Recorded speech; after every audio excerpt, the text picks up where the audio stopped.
Buenas tardes amigos, estamos iniciando diálogos. Les habíamos informado el día de ayer que estarán con nosotros el doctor Juan Carlos Solines y el ingeniero Richard Martínez. Los dos son especialistas, cada uno en su área jurídica, el ingeniero en investigación, en temas de datos. La propuesta del Gobierno Nacional sobre la ley de datos, más los, podríamos denominarlos, este escandaloso momento que vivimos de conocer que los datos de los ecuatorianos han sido expuestos al mundo.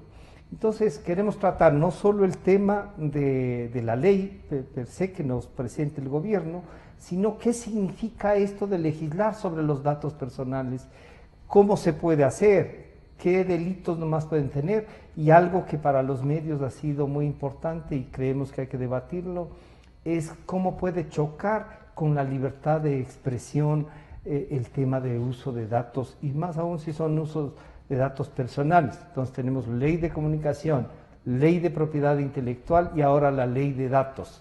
Bienvenido, ingeniero. Bueno, su amplia experiencia en la Policía Nacional no solo que le califica para poder ayudar al país a discernir esta legislación, sino además para entender en qué este mundo nuevo, con nuevos delitos, nos estamos moviendo. Así es que le pediría una primera apreciación de qué son los datos, qué delitos están ahí, y para luego pasar también a ver el proyecto de ley. Bienvenido, buenas tardes. Muy buenas tardes, Francisco, muy buenas tardes a todos los televidentes y los radioescuchas también que nos están escuchando. Para mí es un gusto venir a esta prestigiosa empresa de comunicación. Realmente es un gusto compartir este tipo de experiencias, no solo contigo, Francisco, sino con toda la ciudadanía. Y en efecto, ¿no? Muy personalmente considero de que el país está comenzando ya a dar sus primeros pasos, positivos pasos en torno a lo que es la seguridad de la información. Y con esta ley que está propuesta, que está presentada, es un paso muy grande para poder nosotros entender de qué datos son los personales y qué datos son los públicos. ¿Cuál es el activo que realmente nosotros debemos proteger? Si nosotros llamamos activos, es a la información como tal que tienen los datos. Lógicamente, después del proceso de analizar el dato, nosotros podemos obtener una información muy rica, muy amplia, muy grande. Y es justamente ahí donde entra la protección en sí de la información. De la información. Y uno diría, ¿cuándo un dato personal se transforma en una información? Por ejemplo, si usted es director de esta oficina que están creando de control de uso de datos, ¿sus datos personales ya no son privados? ¿O hay un momento en el que sí son privados y los otros son públicos? ¿En qué momento uno pierde lo privado y se convierte en público? Cuando uno autoriza. Cuando uno autoriza. Cuando uno autoriza de manera libre y voluntaria, de acuerdo a la ley, de acuerdo a las leyes. Y a las leyes vigentes. Sí. La información es personal, es mía. Soy yo la persona que tengo que autorizar si es que definitivamente mi información es privada o la hacen pública. Ese es el límite, esa es la diferencia entre o sea, que pasa por el derecho individual a la autorización. Por ejemplo, usted director de la oficina que se crea, publican en la página web el currículum y todo lo que usted hace, ¿eso ya se volvió público? Siempre y cuando usted autorice. Pero cuando le publican en la página, ¿se supone que ya hay una autorización o no? Debería haber ya convenios, ¿no? Debería ser advertida la persona que eso puede ser usada. Si es que está en la página web, ¿se puede usar o no? Si es que puede estar si es que es pública, claro, la podemos usar, la información como tal. Vayamos por estos dos temas que el Ecuador ha estado tratando. La primera es esta filtración con una empresa, y lamentablemente en esa empresa un exfuncionario público de por medio, o sea, que él tenía acceso a estos datos, y después tenía una empresa que proveía de datos para muchas otras cosas, ¿no? Y la última que nos dicen, oiga, también están estos otros datos circulando. ¿Cómo es ese es un delito? ¿Cómo usted nos ayuda a entender qué tipo de delito es y cómo se saca esa información? Ya nosotros tenemos que tener en claro dentro del proceso de investigación cómo se obtuvo la información esta, ¿sí? Desde ahí partimos. Hay parte del hecho para saber si es un delito o no. Para poder ver si es que esa información lo obtuvieron de manera ilícita o si es que esa información de pronto fue filtrada de manera accidental, de pronto el error de alguna persona que tecleó mal filtró la información. ¿Se puede pasar eso? Puede darse. Los errores humanos existen, sí. Y mucho más en personas que se dedican a desarrollar, ¿no? Plataformas, bases de datos. Puede existir un error involuntario, un error accidental, puede existir. Pero que traslade todos los 17 millones. Hay servidores que se caen, hay servidores completos que se caen. Y cuando se cae un servidor completo, quita el servicio a muchas personas, muchísimas personas. Por ahí escuché algo del Banco El Pichincha. Por ejemplo, parece que un técnico o alguien hizo digitó algo accidentalmente, escuché la verdad, no he investigado, y se cayó un servicio. Se cayó un servicio creo que por un día o por 2 días. Un día y medio. Entonces imagínense lo que puede causar un error. Por suerte la solidez de la marca, diríamos, en el caso del banco. Los backups, exacto, la seguridad. Toda la ayudó que de inmediato se reestructure todo sin mayor problema. Pero para eso pudo ser usado, ¿no? Quedó una vulnerabilidad abierta. Quedó una puerta abierta. Que con seguridad la institución podrá cambiarla. Podrá tomar ya en virtud de esta experiencia algunas... Con esa vulnerabilidad expuesta ya yo me imagino que los dueños de la empresa tenían que haber trabajado de mañana, tarde y de noche para solventar este problema. ¿Y cómo podríamos encontrar estos 2 escándalos de los que le hablo, ubicarlos en su tiempo? Juan Carlos, sí, bienvenido. Buenas tardes, Juan Carlos. Richard, Juan Carlos Solines. Estamos comentando, Juan Carlos, sobre no solo la ley, sino que el ingeniero, que además tiene varios años de experiencia en la policía, Richard Martínez, como decíamos, se diferencia del ministro porque él no escribe con D. Esa aclaración. Sí, esa aclaración vale. Estamos comentando, en definitiva, cómo se convirtió esto en un delito, que nomás es esto del manejo de los datos, para luego pasar a ver algunas cosas de la ley y las preocupaciones. Decía Juan Carlos, le decía a Richard que para los medios de comunicación también resultó un reto el revisar la ley, porque cuando llegas al capítulo 4, uno dice a ver qué tipos cómo clasifican a los datos y en qué nivel vamos a podernos manejar los medios, dónde está esa línea que se divide. Claro, Richard nos estaba comentando hay que buscar el día cero, nos decía él, de dónde comenzó el delito. Así es que para que termine el tema, nos puso de ejemplo lo que pasó con el Banco del Pichincha, que parece que también hubo un error ahí humano nomás, y no es un tema, porque dice, sí se puede ir una serie de datos por un error humano, entonces estaba expuesto, no es entonces eso que fue un delito. ¿No es cierto? Eso es lo que... No necesariamente, claro. O sea, existen dentro del desarrollo los programadores. Comete por lo que es teclear, líneas de código, sentencias en el ordenador o en el programa o en el que se esté la plataforma en la que se esté desarrollando. Existen errores de digitación. Por mala suerte que puede pasar. Digite una línea de código errónea que sentencia o que ejecute la migración de algunos datos. Yo consideraría que puede darse, no que es una regla que sea, pero sí podría darse. Juan Carlos, bueno, o sea, nos dice si hay aquí una posibilidad de un error humano, pero parecería que estos 2 casos que le mueven al Ecuador no tiene nada que ver con que presente el gobierno un proyecto de ley.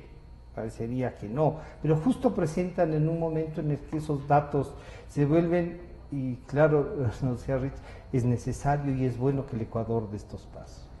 ¿Cómo miras los 2 casos? El del escándalo puede ser una filtración, puede ser un error humano, o hay hackeo en definitiva.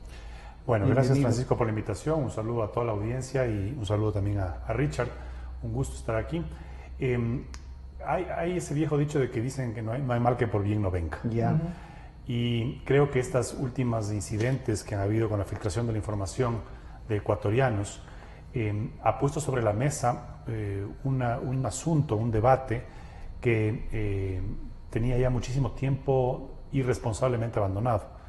Es decir, tú hace un momentito, Francisco, decías, para los periodistas se nos hace un poco difícil distinguir esta línea entre los datos sensibles, muy sensibles, hasta dónde podemos llegar. Y justamente la irresponsabilidad radica en que cuando en el 2004 se aprobó, en gran medida por impulso y activismo de periodistas y medios de comunicación, la Ley Orgánica de Transparencia y Acceso a la Información Pública, la LOTAIP, yo sostuve desde aquel entonces que era absolutamente peligroso aprobar una ley de acceso a la información sin tener previamente una ley de protección de la información. ¿No es cierto? Entonces, claro, en ese momento la necesidad, te diría que hasta la novelería, era acceso a la información. Claro. ¿No? Porque eso facilitaba libertades, claro, eso facilitaba además el trabajo periodístico, pues, exigir a la institución pública que me entregue la información. Exacto. Pero claro, de por medio, ¿a quién pertenece la información? Datos sobre quién eran, sobre los ciudadanos. Sobre los ciudadanos. Y entonces, claro, eso, los ciudadanos y ese derecho que lamentablemente en nuestra sociedad no ha sido entendido ni cultivado. No hay una tradición de protección de datos en el Ecuador. Por lo tanto, la gente muchas veces va, paga algo y le dicen, deme su correo electrónico, su teléfono, y uno entrega, su dirección, y entrega, ¿no? Y le piden con una propiedad. Yo suelo, desde mucho tiempo atrás, decir, ¿y usted para qué necesita eso? Y la persona se quedaba, bueno, si quiere no me dé. No, se lo tengo para qué darle. Claro, porque en todas las actividades, desde hace muchos años atrás, se venía recopilando datos. Venían haciendo una base. Una base de datos, porque ya se sabía que esto tenía una gran utilidad para el marketing, para el mercado en general, para las actividades comerciales. Y no es exagerado decir que los datos hoy en día son, digamos, un elemento valiosísimo, valiosísimo para todo. Y claro, con el avance de la tecnología, eso se ha exacerbado porque ahora, en cada actividad que hacemos, sepamos o no sepamos, yo diría que la mayoría de actividades no se sabemos, se está recopilando datos sobre nosotros. Utilizamos ahora que están de moda los servicios de mensajería, Globo, Uber Eats, y ellos están registrando tienen tarjeta qué pide. De crédito. Bueno, pero no solo eso, sino qué pedimos, qué comemos, cuánto gastamos, cuántas veces a la semana pedimos comida o cualquier cosa, ¿no? Y todo eso va almacenándose. Hace 5 o 10 años, esa data hubiese sido imposible procesar.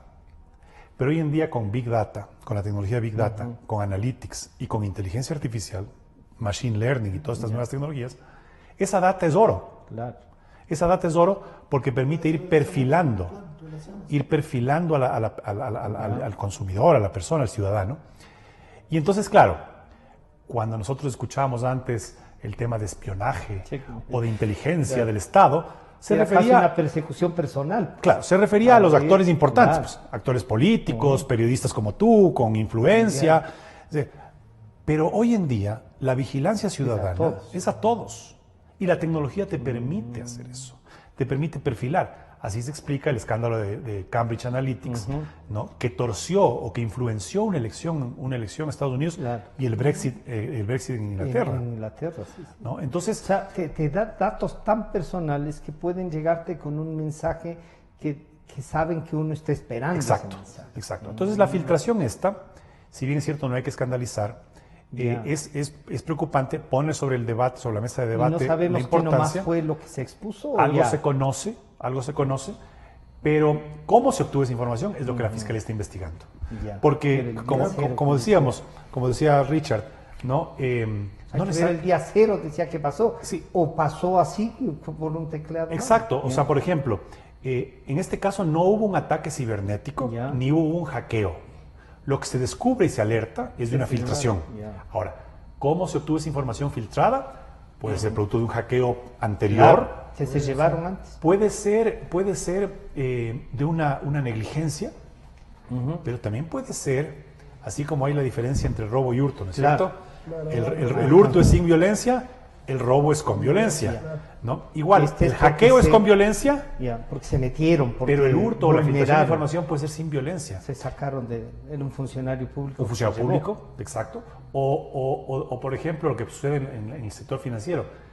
le pagan a un funcionario que esté a cargo de sistemas para que deje una ventanita abierta. Los puertos que hablábamos. Los puertos. Un puerto abierto.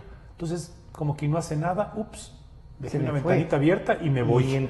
Y ahí entran, como Pedro a su casa. Es que es como que la empleada de la casa se olvidó la puerta abierta. Exacto, se olvidó entre comillas, o se olvidó por negligencia. Sí, por negligencia. Richard, planteado así ya jurídicamente, entonces, pasemos a ver, usted decía, esta ley tiene para ver los cuidados. ¿Puede o no chocar con la ley de transparencia?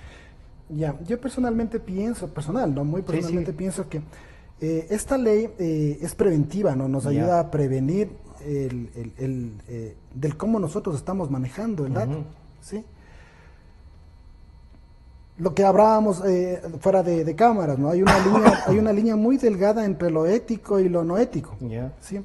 El uso que nosotros le damos a ese dato, le analizamos a ese dato para convertirla en información, eso es lo que nosotros tendríamos que de alguna manera o a la larga comenzar a regular. Porque el dato es un dato, es un número, es un dato, es un solo símbolo, ese es el dato. El análisis, eso es lo que nosotros... El contextualizar esos datos. El analizar, el sacar la información, el interpretar esa información, ahí ya tenemos que apuntarle. Esa es la seguridad de la información que nosotros realmente tenemos que cuidar. Porque puede ser desviada o malinterpretada o utilizada como decía, para saber al ojo, ¿no? Decir, para mí me cae bien, esta data es importante, saquemos una información espectacular y armamos toda la información. O no, me cae mal, armamos una que sea para desacreditar a las personas. Entonces, allá tendríamos que apuntarle. Por eso le decía, luego de esta ley vienen los reglamentos. Ahí tenemos que preocuparnos, porque en el reglamento le doy por seguro que van a tratar sobre el tema de la seguridad de la información, porque lo que estamos cuidando es el dato. ¿Quién maneja el dato? ¿Quién es el responsable del dato? ¿Qué es lo que nosotros como personas naturales estamos autorizando para que las empresas manejen de nuestros datos? ¿Y qué es lo que realmente nosotros vamos a hablar del ocultamiento del dato? ¿O hasta cuándo tendrá la línea de vida del dato? Lo que usted decía, ¿cómo garantizamos? Y dice la ley al ponerle nombres, esto del anónimo, ¿no? Yo quiero que estos datos sean anónimos. No quiero que pero eso es una adhesión individual. Claro. Y el alcance. Y el alcance hasta para que los operadores de justicia, la policía o los investigadores tengan el acceso a esta data. ¿Hasta qué alcance? Porque no puede ser de que, perfecto, el juez dispuso que se investigue tal persona, pero debe tener algún alcance. Como ¿Hasta le decía, dónde? Incluso ahí. Lógico, como yo le decía, para mi forma de pensar puede haber la información suya personal, de su esposa, de sus hijos, de sus papás, o sea, algo tan personal, tan íntimo, tan personalísimo, que debe tener un alcance. O sea, no podemos... ¿Hasta dónde puedo llegar? Por sentenciar a una persona no podemos involucrar a hijos, padres, y etcétera, etcétera. ¿Por qué? Porque todo está en la data. Entonces, el manejo, el análisis de esta data que nos dará una información, yo creo que ahí entra el parámetro de lo ético y lo no ético. Y las personas que realizan este tipo de análisis deben tener la cabeza tan fría, para ajustarse a lo que realmente la data le está informando. Y lógicamente los medios de comunicación o las personas que van a manejar esta información tengan su estilo ético, para mi forma de pensar. Juan Carlos, ahí viene una cosa, que hay algunas cosas que sí, ya leyendo así rápido el proyecto, uno dice, esperamos que no se convierta en un tema de análisis subjetivo. Aunque claro, el juez tiene una subjetividad, pero que no se quede tan abierto para que esto sea tan subjetivo como nos pasó con la ley de comunicación. Efectivamente, el drama de la estrategia legislativa de los 10 años del correísmo fue justamente ese. Eran leyes probablemente necesarias para el país, pero todas plagadas de trampas, plagadas de oscuridades, de zonas grises, que permitían la discrecionalidad de quien administrar esas leyes, como el superintendente de comunicaciones, en el ejemplo que tú mencionas, o los jueces que imparten justicia. Que estaban, pero alineados en una cosa ideológica. Exactamente. Entonces, la ley, obviamente, pues digamos, la construcción legislativa tiene que evitar que hayan zonas grises, que hayan zonas... La reglamentación ayuda en eso. Es decir, los reglamentos secundarios permiten clarificar, poner ejemplos precisos, el detalle de la ley, que a veces la ley podría ser sujeta a interpretaciones. Pero lo importante aquí, que ya lo mencionaba Richard, es, todos sabemos este dicho de la información es poder, Claro, ¿no es cierto? sí, sí. Pero, ¿de qué manera se ejerce ese poder sobre la información? Y ahí es el tema. Quien posee la información, quien posee los datos y la interpretación que le da esos datos, el entendimiento de la data. Entonces, claro, hace pocos años, en el gobierno de Correa, se aprobó la ley del Sistema Nacional de Registro de Datos Públicos. Y eso supuestamente era para racionalizar la recolección de data, ¿no? Y interconectar bases de datos, sanear y modernizar el sistema de catastros y de registro de las propiedades, ¿no? Que era una de las finalidades fundamentales. Nada se hizo respecto a eso, y más bien sirvió para tener acceso centralizado a la información de los ciudadanos, para manipularla, para atacar,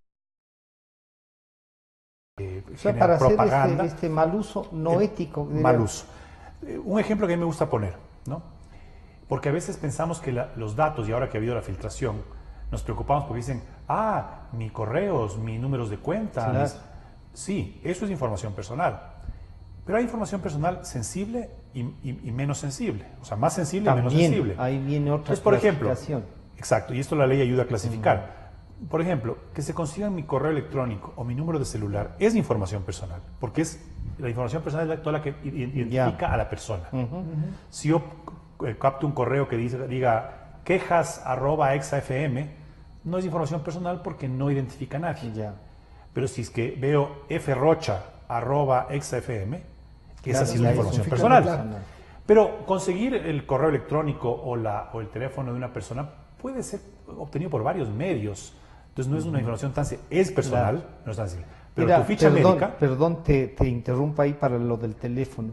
Antes del teléfono de la casa estaba en una guía. Exacto, así es. Exacto. Ese es un buen ejemplo. Estaba en la guía, ¿no? O sea, el teléfono podría ser, digamos, que alguien puede dar, quiero conseguir pero lo que ibas antes de... Entonces, bueno, aunque el de la guía, utilizando el concepto jurídico, identificaba a una vivienda, no a una persona. Era la familia, el teléfono de la familia. El celular se identifica a la persona. Pero estaba expuesto. Claro. Estaba expuesto. Decía el doctor fulano de tal estudio jurídico. Estudio jurídico, y decía el número. Entonces, decía, eso se puede conseguir. Sigue siendo información personal, está sujeta a protección, está sujeta a consentimiento de uso por parte del titular. Tanto el número del celular como el correo electrónico. Así es. Es decir, cuando una empresa me pide o cuando un sitio web me pide, no pueden hacer uso de eso para venderlo como una base de datos o para transferirlo a otros, a menos que tenga autorización expresa mía. Pero decía, hay otros datos mucho más sensibles. Mucho más sensibles. Mi ficha médica, por ejemplo. Mi historial médico, que puede estar reposando en el consultorio de mi médico de cabecera o que puede estar reposando en un hospital o en el IES. ¿No es cierto? Entonces, quien usa esa información debe tener protecciones especiales, ¿no es cierto? Entonces, ahora que se produce esta filtración, la gente dice, ¿qué información mía nomás se habrá filtrado? ¿No? Y claro, ahí hay que evaluar, porque no es lo mismo que se filtre un teléfono, que se filtre un correo electrónico, que se filtre mi número de cuenta de banco. Porque esa información en malas manos, hoy en día, por ejemplo, uno de los ciberdelitos más comunes es el phishing, que es recepción de correos que aparentemente son de un remitente original, sea un banco, que me piden que yo actualice datos, que actualice mi número de cuenta, y mucha gente cae. Pero claro, se manda masivamente eso, y entonces a veces a uno le llega y dice, pues yo no tengo cuenta en este banco. Claro, porque se manda masivamente a ver quién pesca, quién cae, pica el anzuelo. Pero si tienen la cuenta de Francisco Rocha, saben en qué banco, el número, y les llega un correo diciendo su cuenta número tal, del banco tal, es más posible que uno crea. Así es. Es más posible que uno crea. Entonces la filtración de esos datos, que no solamente... Ahí se vuelve más vulnerable. Se vuelve mucho más vulnerable. Que no solamente es producto de una filtración como la que vimos la semana pasada, puede ser producto de nuestra propia, digamos... idiosincrasia, ¿no? Que llenamos porque Nos preguntaron. Y el protegerlo puede ser, además, por nuestra inexperiencia o nuestro descuido, ¿no? Que de repente nuestro vecino de trabajo se entere cuál es nuestro número de cuenta o nuestra clave del correo electrónico. Eso es lo que se llama el hacking social. Hay hackers sociales. La ingeniería social. ¿No? Hay hackers sociales que pueden saber, solamente espiándome. Claro, ya ¿no? te ubican. Al maestro de lo que acaba de hacer con el señor Olavini, ¿no? Claro, la cámara. La cámara le firmó la clave del teléfono. Claro. Y entonces se pudo ingresar, si no era... Lo que captan las cámaras, claro. Los que captan las cámaras de seguridad, inclusive los ojos de águila, pero dentro de un recinto, dentro de un hotel, lo que me captan a mí es información personal mía. Y recordemos que el 30S, recordamos el 30, me gusta poner ese ejemplo, en el 30S, cuando el gobierno quería construir la teoría del golpe y del secuestro, utilizaron la cámara de seguridad de un ascensor de un hotel, en donde estaban unos asambleístas con copa en mano, y el gobierno decía que estaban festejando el golpe. Utilizaron una información, y ahí vuelvo a lo que decía Richard, es decir, dan la interpretación que quieren porque ellos poseen la información. Ahí hay en el análisis y el poner. Richard, en este tema, y podríamos ver, yo diría, en el tema incluso del manejo de estas imágenes, ¿no? De la experiencia suya en la policía. ¿Cómo han perseguido? ¿Se trabajaba ya en la policía con el tema del ciberdelito? Existe en la Policía Nacional una unidad dedicada al tema del delito informático. Muy aparte de criminalística, ¿no? Es otra área. Sí, criminalística hace lo que es la forencia informática, y existe acá en la dirección de la Policía Judicial una unidad que se dedica a investigar exclusivamente lo que es del delito informático. Realmente las actividades que maneja esta oficina son tan sensibles que no se podría... Claro, no se puede hacer públicas, pero las técnicas con las que se manejan, incluso eso puede darnos una especie de garantía a los ciudadanos. Bueno, la policía sí está trabajando en esto, ¿no? Como le decía, ¿no? El límite de lo ético y lo no ético es personal. Claro. Las personas que digan, en efecto, voy a hacer mi trabajo como debe ser, adecuadamente, y en efecto los resultados están con un juicio completo, con cárcel, con años de cárcel, que suena difícil, suena duro, pero para el investigador es eso, ¿no? El éxito de una investigación es descubrir la verdad y llegar al punto de que el culpable sea sentenciado.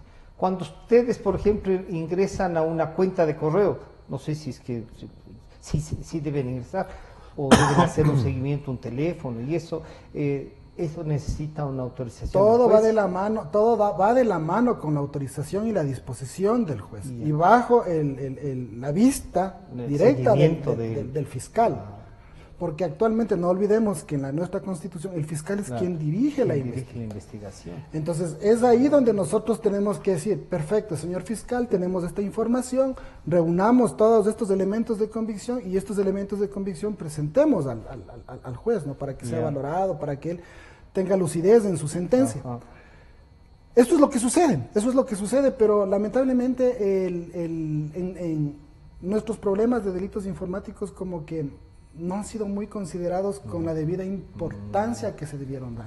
A veces que sentimos que no son delitos. Claro, le hackearon la cuenta del Facebook, claro, es que levantas demasiada información en el Facebook para que te tomas la foto así, etcétera, etcétera, etcétera. Comentarios de esos, ¿correcto? En donde nosotros no nos damos cuenta definitivamente qué es lo que estamos publicando en el Facebook y qué es lo que nosotros, el factor humano en la seguridad de la información, el factor humano es la vulnerabilidad más grande que existe en todo el mundo. ¿Por qué? Porque nosotros cometemos el error de publicar, pues. Tenemos que publicar en redes sociales lo estrictamente mínimo posible. Que hace, publica. A través de ingeniería social, los delincuentes, los atacantes, pueden vulnerar eso. Pueden vulnerar e inducirle a usted a que haga una actividad. Entonces, más o menos funciona en ese sentido. Juan Carlos, cuando entonces los jueces, de acuerdo a esto también, podrían entonces requerir datos que no son públicos, incluso vulnerar algunos. Evidentemente, evidentemente, y tal vez la parte de ético y no ético que mencionaba Richard se encarna de manera muy cercana a nuestra experiencia en el trabajo que desarrollaba la SENAIN. Claro. ¿No es cierto? La SENAIN, un órgano supuestamente de inteligencia del Estado, que tenía acceso y que de hecho se equipó con las más altas tecnologías de filtración, de intercepción, pero ¿para qué lo utilizaba? ¿En qué caso lo utilizaba? Aquí la función del juez y de la fiscalía son fundamentales. Son fundamentales. Porque el gran escándalo de Edward Snowden fue justamente que reveló que las fuerzas de inteligencia de los Estados Unidos hacían vigilancia ciudadana.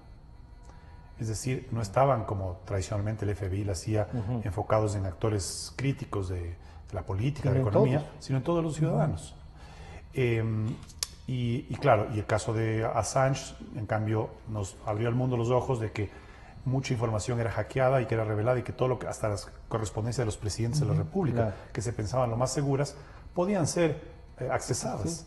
Entonces, esos escándalos, y trayéndolo a nivel local, estas últimas filtraciones, nos debe llevar a pensar que vivimos en una sociedad totalmente distinta, en donde, si bien es cierto, los ciudadanos voluntariamente estamos dispuestos a sacrificar cierta parte de nuestra privacidad, nuestros datos a cambio de un bien público mayor, por ejemplo, la seguridad. Estamos dispuestos a que se nos pongan ojos de águila. Los ojos de águila hoy día en las avenidas son tan de alta definición que sacando el zoom pueden ver con quién voy en el auto yo. O sea, a ese nivel, o qué voy comiendo. Eso es una exposición individual y una falta de libertades. ¿O qué? Es una, ¿cómo se diría? Un trueque. O sea, yo cedo ante el Estado mi privacidad, pero porque el eso Estado no puede usar en cualquier momento. Pero en beneficio de qué, no de la información del Estado o de lo que sino de un bien superior que es la seguridad. Exacto. ¿No? Igual, yo entro a un lobby de un hotel y sé que me están filmando, pero además dicen, no son real, estamos filmando. Exacto, son real, estamos filmando. Eso es parte de los, como que le anuncian. Eso es parte de los protocolos de seguridad, ¿no? Porque actualmente recuerden bien que en la ley indica que si es que no está la persona que está siendo grabada, no está informada de que está siendo grabada, derecho. Esa información en un proceso no tendría validez. Claro. Por eso cuando le llaman muchas llamadas no solicitadas, tarjetas de crédito de esta, dicen para. Entonces, yo decía, estamos viviendo en una nueva época, y nosotros debemos estar conscientes de que nuestra vida, a la que estamos acostumbrados, nuestra vida física, ¿no? Vida física, en donde ahí sí podemos nosotros cuidar o retractarnos de lo que hemos hecho, en la digital ya no es posible eso. Por eso es que uno de los artículos también se discute en la ley es el derecho al olvido. Es el derecho al olvido. Y a ese yo quería ir después, porque ahí tenemos, por ejemplo, en los medios tenemos ahí una dificultad.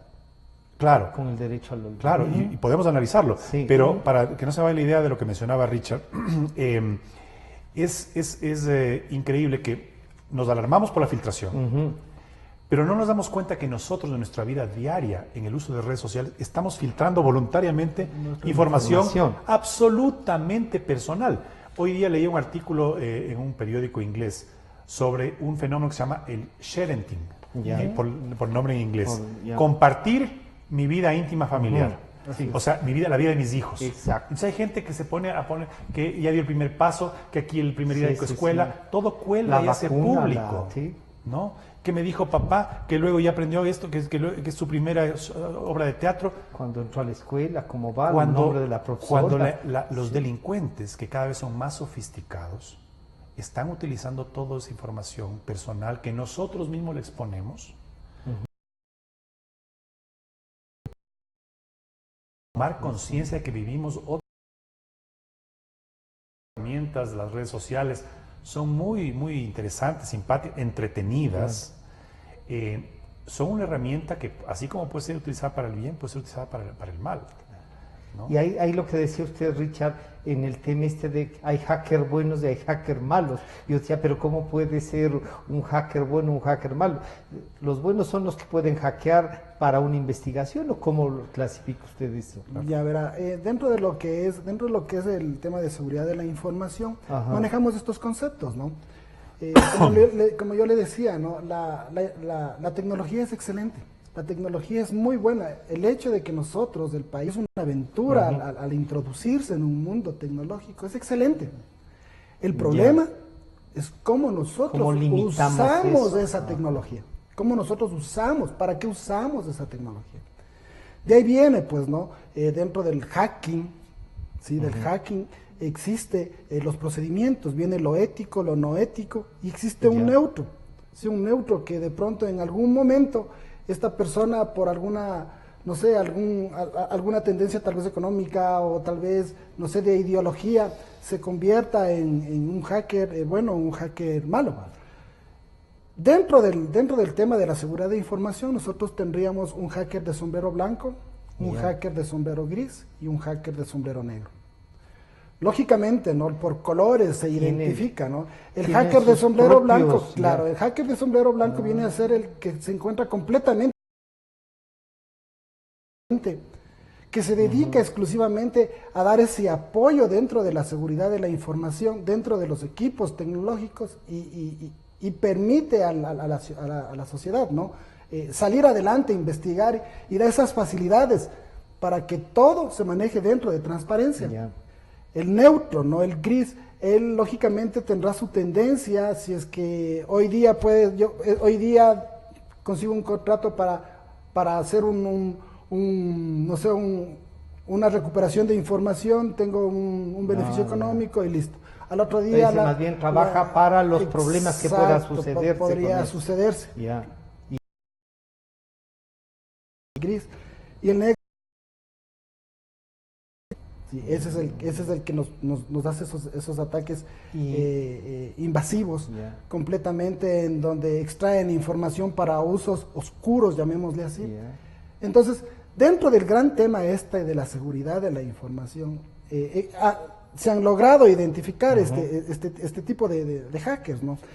Nosotros realmente hacemos mal en satanizarle al hacker, en criminalizarle al hacker, cuando definitivamente tendríamos que darnos cuenta qué actividad está haciendo esta persona. Claro, pero siempre a nosotros nos decían que el señor en Londres, Assange, era un periodista. Nosotros decíamos, no es periodista, es un hacker, como claro, casi diciendo un hacker es un delincuente.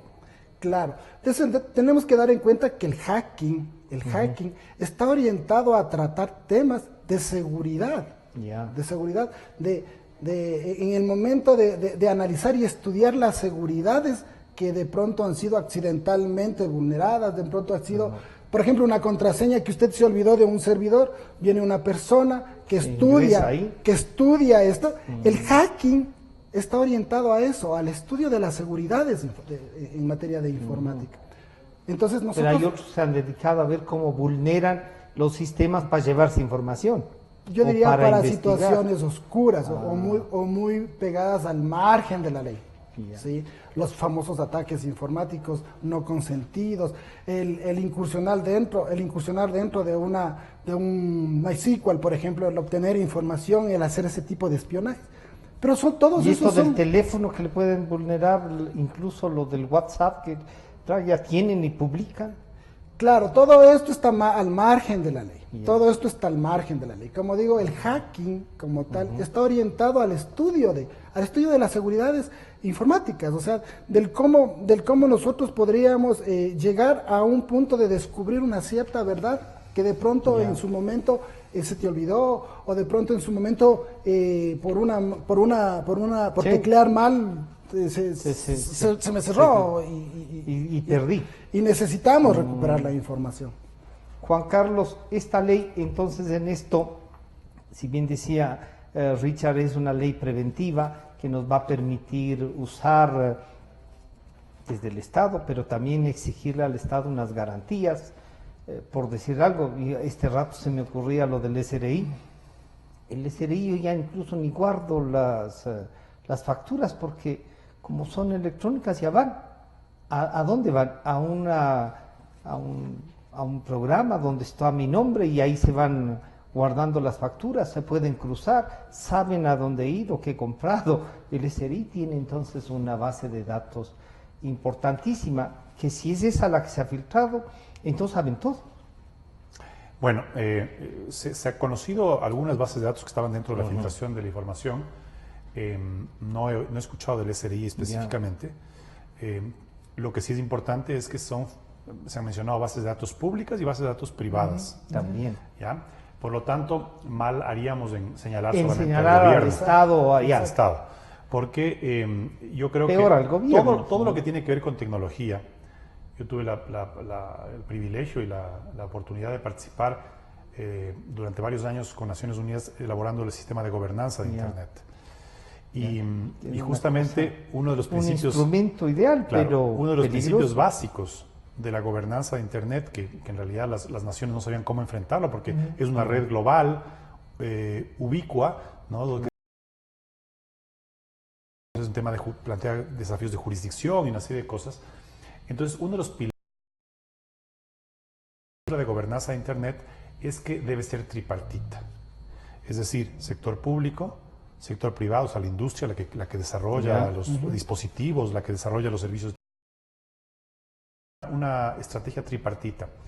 Cuando hablamos de la seguridad de la información, no se trata de señalar al gobierno, usted es responsable por la filtración. No, el sector privado, en las bases de datos que le competen a ellos, y el individuo, el usuario de los servicios de telecomunicaciones, de Internet, cuando expone su información o cuando tiene cuidado con la información. Entonces, esta ley lo que justamente busca es introducir el concepto del tratamiento de la información, que es el nombre técnico, ¿no? ¿Cómo debe tratarse la información? Y ahí cada sector, Tiene tanto sector público como sector privado, como usuarios, tiene unas responsabilidades y unas obligaciones. ¿Ya? Entonces, en ese sentido, debe haber o debe comenzar a fomentarse un responsable de la información, del tratamiento de la información. Debe establecerse también, seguramente a nivel ya de reglamentos inferiores, los niveles de seguridad que se exigen. No es lo mismo. Perdón, ahí en lo de los reglamentos inferiores, eso lamentablemente no es como la ley con un debate público. ¿Cómo acceder antes de que salgan esos reglamentos y no vulnere otros derechos? Bueno, los reglamentos normalmente son sujetos a audiencias públicas, en los que los interesados pueden participar. Habría que pedir entonces. ¿No? Habría que estar alerta también, pero también se refiere a estándares, por ejemplo, estándares de seguridad. Porque claro, yo digo, ¿no?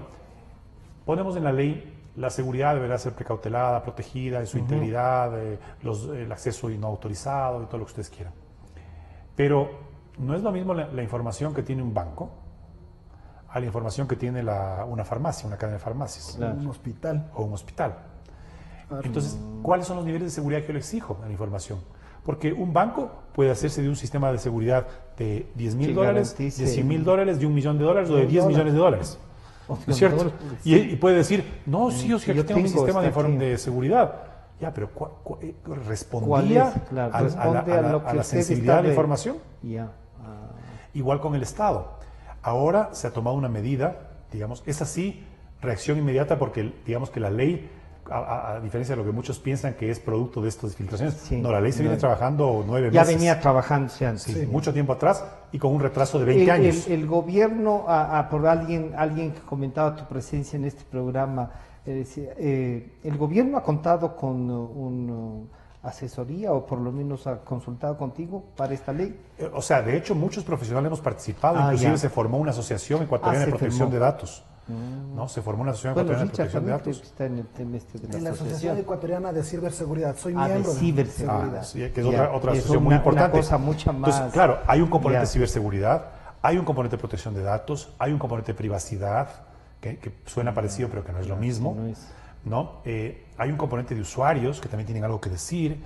Entonces, esta ley se la ha trabajado en los últimos 9 meses y esperemos que ahora que llegue a la Asamblea con estos escándalos recientes, despierten la responsabilidad de los asambleístas para que se empapen del tema, para que puedan tratarse, hacer talleres, ¿no? Para nosotros que entiendan. Es importante, por ejemplo, como medios de comunicación, y desde ya comprometo públicamente a los dos, tener una reunión con los periodistas y con los editores para ver, porque el último tema que sí me gustaría, Juan Carlos, para a medida que vamos avanzando en esto de la ley del olvido, que ya está legislado, pero que hay alguna gente que cree que la ley del olvido es inclusive borrar la base de datos de los medios, y entonces uno dice, oiga, no, es como alguien solía decir, no, esto ya es historia, no es un tema de olvido. Claro. Ahí yo creo que es una distinción importante. El personaje público, los funcionarios, los ministros, los presidentes, están sujetos al escrutinio público. Ya. Y por tanto, todas las decisiones,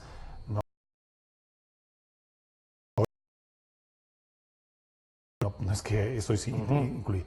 Esto se refiere al ciudadano común y corriente, ¿no? Que en un momento dado puede expresar o subir cosas, ¿no? De las que puede arrepentirse Y pedir que se y pedir que se remueva. Hoy en día, la mayoría de usuarios de las redes sociales acepta, y de las aplicaciones en general, de las aplicaciones móviles, el software, tiene que aceptar las condiciones de uso y las políticas de privacidad como adhesión. Pero, o sea, Juan no, Carlos, eso es como cuando firma un contrato, algo en un banco sobre un crédito. La adhesión, la un letra contrato de adhesión. chiquita, la letra chiquita es otra cosa. La letra chiquita Ya. es un tema de consumidor. Entonces, cuando el ciudadano se ve afectado porque le ponen una letra muy pequeña que no sabe lo que estaba comprometiendo, Claro. eso es un tema de consumidor y está protegido el y ciudadano. está protegido por la ley. Ya. A lo que me refiero es a los contratos de adhesión. Ya. Es decir, yo no estoy de acuerdo con esta cláusula. Claro, así no, lo toma o lo deja. Claro, así es. Igual, cuando yo entro a una red social, quiero usar la red social, quiere abrir una cuenta, Las políticas acepte de las público. políticas de uso y las políticas Ya de está. privacidad. Y el 99.9% de la gente no las No lee lee. siquiera. No. El error más grande. Entonces, ¿qué pasa? ¿Qué pasa? Entonces, que las redes sociales se adquieren derechos aceptados por nosotros en las Sobre lo que condiciones. uno publica. Sobre lo que uno publica. Entonces, resulta que ¿Y se vuelve eso público? puedes borrar- ¿O hay un nivel de privacidad también con no, eso? tú puedes borrar tu cuenta de Facebook, Ujú. ¿no? Que hasta los últimos ajustes que hizo Facebook, Facebook tenía derechos sobre el contenido audiovisual que tú publicabas ahí. Más allá de que tú hasta borres la cuenta, te mueras, Sí. Eso queda ahí. ¿no? Eso queda ahí. Entonces, claro, eso ha suscitado un debate. Pero un debate, que nuevamente volvemos al tema tripartito, no es un tema de legislación.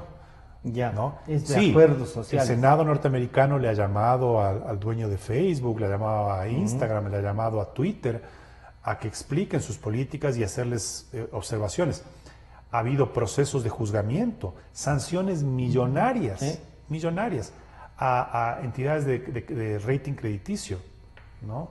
A Equifax le sancionaron con $700 millones en julio, ¿no?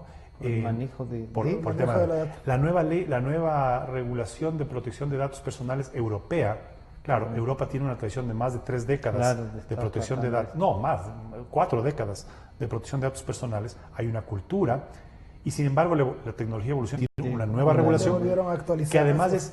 tiene la característica de extraterritorialidad. Es decir, esa legislación con unas sanciones millonarias Y que puede alcanza aplicarse a cualquier parte del mundo. a cualquier parte del mundo en tanto en cuanto involucre A un a ciudadano personas de tal- naturales o jurídicas europeas. Así es. Entonces resulta que una cámara de seguridad de un hotel aquí en Quito, que va archivando imágenes de los De huéspedes. todo, sí, sí. ¿ya? Y si hay un grupo de Si europeos. hay un grupo de ahí, europeos, ese archivo audiovisual está sujeto a la ley de protección de datos europea. Y que necesitarían una autorización para manejar eso. Claro, y estarían Una expuestos a internacional. multas de la autoridad europea en caso de que haya un mal uso de esa información.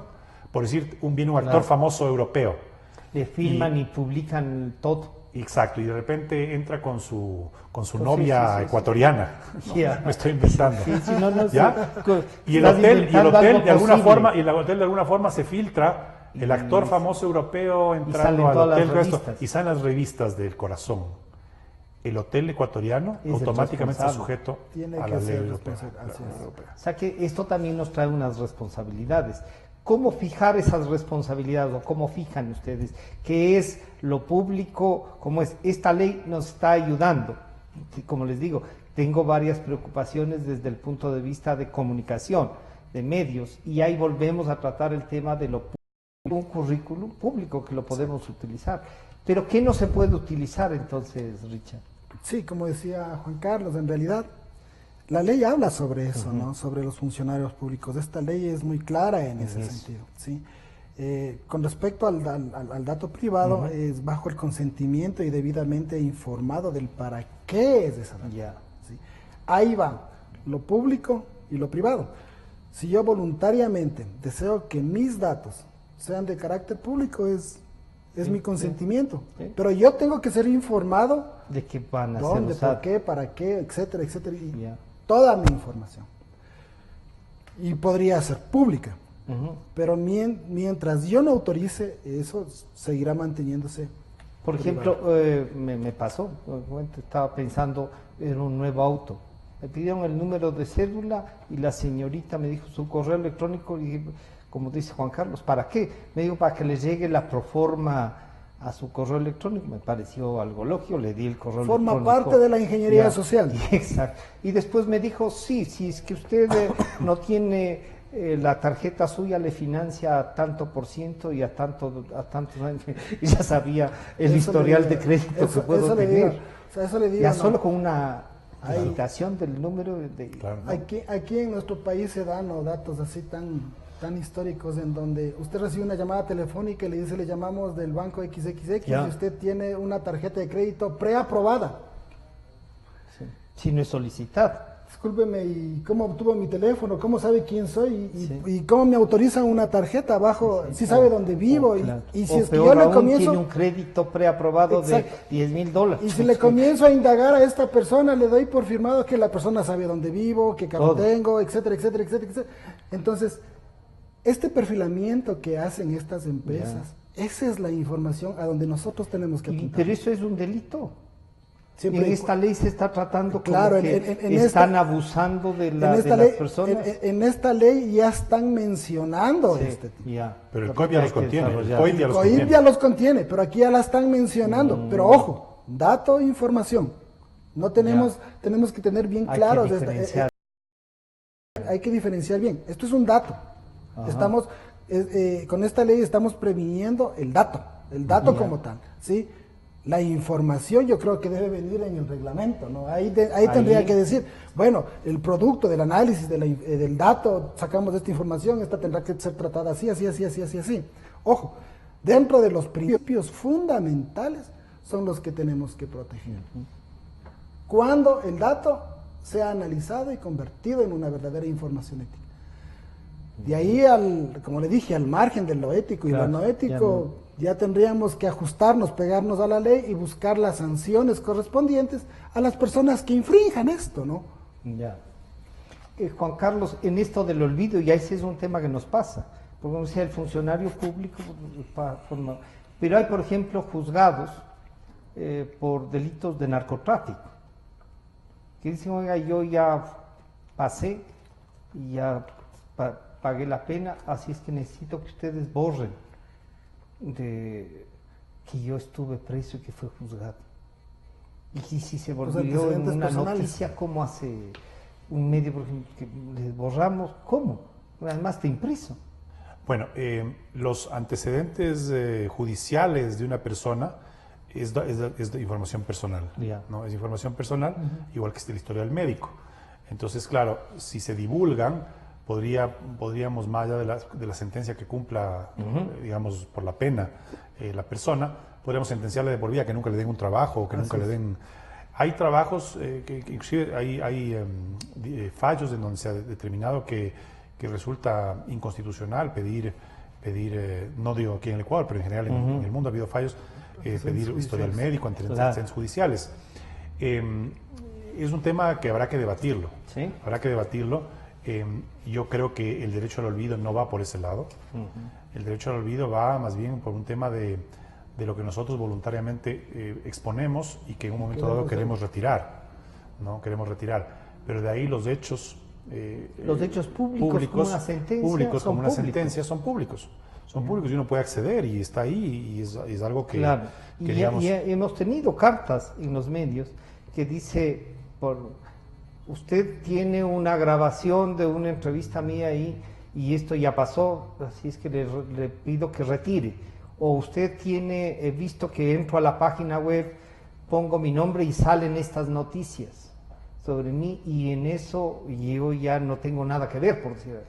No, eso es discutible, porque un repositorio de noticias, un repositorio de información, uno tiene el derecho constitucional, y eso no de ahora de la ley, sino de mucho antes de Claro, la que habeas data. ya tanto Ya. en la ley de comunicación, en la de ley de transparencia. En todo Tenemos eso el derecho a tiene, que se ¿no? rectifique información sobre nosotros. A que se rectifique. A que se rectifique si estuviera incorrecta. Inclusive ante el Estado. O sea, nosotros tenemos derecho a acudir al Estado y decir, esta información es incorrecta o está desactualizada, rectifíquela. Tenemos derecho a pedir que se elimine información que tenga una justificación para ser pública. ¿No? Podemos ir al Estado, ¿por qué usted tiene esto aquí? Si esto no es necesario, elimíneme ese archivo. Una foto de mi familia, usted no debe... Hoy en día, a través de una acción constitucional de habeas data. ¿No? Pero, por ejemplo, no puede ir pues, a la base de datos de la función judicial y decir, por favor, elimine ese proceso porque ya cumplí la pena. Ese proceso sigue ahí, ¿no? Y él ha sido sentenciado. Si es que una persona ha sido investigada por la Fiscalía y no se le formulan cargos, ¿no? Por eso que la ley de comunicación decía no mencionen el apellido, porque puede que no sea culpable, puede que no le formulen cargos. Pero eso se solucionaba cuando decía que en la instrucción fiscal el coso no es público, sino... Exacto. Exacto. Pero después entonces, de que por se le eso formulan cargos y no le juzgan, ya no es pues un tema así, ¿o sí? Claro, si le formulan cargos y se defiende, eso es un hecho que no se puede borrar. Claro. Se fueron formulados cargos. Más bien ahí a lo que hay es que informar que el juez no fue sancionado, fue sobreseído. Exacto. Y es el proceso judicial. Entonces yo creo que esos casos muy específicos va a haber que analizarlos a profundidad, va a haber que analizar qué derechos se podrían estar vulnerando. Pero creo que la discusión del derecho al olvido no va hacia esos terrenos. Pero entonces hay que conceptualizarla bien. Pues. Claro, totalmente. Dejarla bien en la ley o en el reglamento. Totalmente. Y eso es una tarea que es parte del proceso que se viene por delante, ¿no?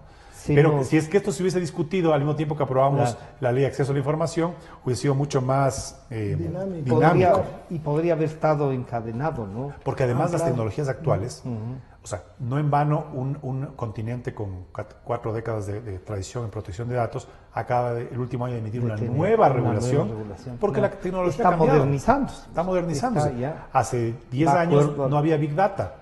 Entonces, ¿qué me importaba a mí que las operadoras tengan todos los logs de llamadas? La habilidad del correo ya pasó a la historia, pero porque el correo se transformó en una red. Bueno, pero la inviolabilidad de la correspondencia sigue siendo un derecho constitucional. Es un derecho constitucional. Sí. No, pero yo me refiero a que hace 10 años, ¿qué nos importaba que las operadoras telefónicas tengan los logs de llamadas nuestras, a quién hemos llamado, cuánto tiempo hemos hablado, desde qué parte de la ciudad hemos llamado? Porque no podían hacer nada con esa data. Hoy en día pueden hacer muchas cosas con esa data. El análisis delictual, solo el análisis delictual, el enlace, la relación que existe entre números telefónicos, qué tiempo, en qué distancia. Actualmente los móviles te dan una georreferenciación y podemos darnos cuenta desde dónde y hacer una triangulación, ¿sabes? Es increíble. Para darnos más cuidado a los ciudadanos. Tripartita, generar conciencia tripartita. Y estos debates, estos programas ayudan a eso, a que la gente no debe divulgar información, Juan Carlos, y cuando nos piden el correo electrónico para mandarnos la factura, hay que dar. Claro, pero por ejemplo yo tengo una cuenta de correo electrónico que la hice, como son gratuitas, la hice solamente para dar una aplicación que quiero registrarme a un servicio, que los números frecuentes de usuario, eso, tengo una al correo. Ahí me llega todo y la reviso una vez cada 15 días. No y me la llega. Otra que es para intercambiar ya. Que la tengo para facturas, ¿no? ¿Tu número de factura? Mándeme a esto. Ya sé que ese es mi correo de facturas, ¿no? Con lo cual está incluso más... Con la que le ingreso. El tema de claves, igual, la recomendación es que tengamos una metodología para hacer claves. Exacto. ¿No? Que no es que sea así que hoy día me levanté y digo, le voy a poner cualquier cosa. El nombre de mi hijo y ya está. Exacto, que haya una metodología, un esquema, ¿no? Un esquema en donde yo diga, a ver, yo voy a utilizar solamente nombres de mi familia, primeros nombres de mi familia paterna. O voy a utilizar solamente los nombres de mis tías, ¿no? Y voy a cambiarle los números en base a juegos de números que yo tenga, ¿no? O sea, uno puede ir cambiando una metodología para poder ir cambiando de claves. ¿Y eso no nos descubrirán? Es La difícil. metodología es más difícil. Sobre todo si cambiamos Claro, periódicamente. periódicamente. O sea, Richard, ahí. en delincuencia, o sea, en Y ahí sí. información nosotros tenemos que ser conscientes de que la información digital nunca va a ser borrada. Ya. Nunca. La única forma de que no exista información digital es destruyéndola o simplemente no hacerla. Exacto, Ya. que no exista. Que no Que no exista. exista. Claro, ya. Esa es la única forma.